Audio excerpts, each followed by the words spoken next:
Na pak ang upcoming year para sa entertainment giant na Disney.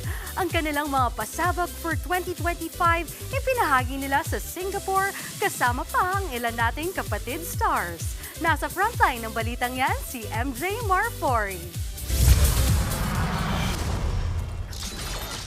Wait for it.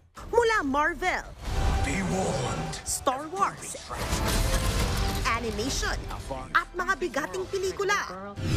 Dinala nila sa Singapore ang the best of the best ng Disney.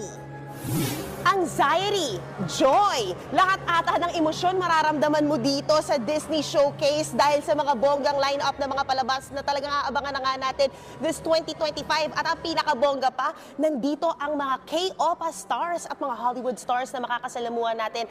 At syempre, kikwento nila sa atin ang 2025 lineup ng Disney.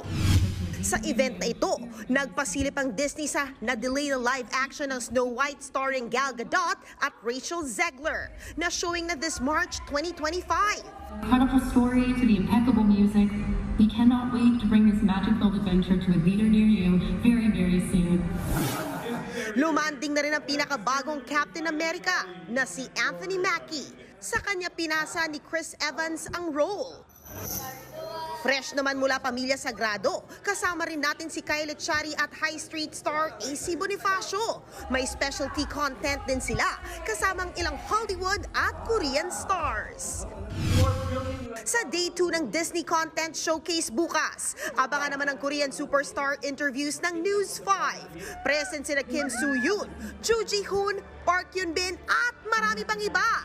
Nagbabalita mula sa Frontline, MJ Marfori, News 5. Mga kapatid, ito po ang inyong K-Alaman Queen, Kalad Karen. Always remember na ang K-Alaman ay K-Yamanan. Kaya para sa latest showbiz news at dagdag impormasyon, mag-follow at mag-subscribe sa social media pages ng News 5. Okay?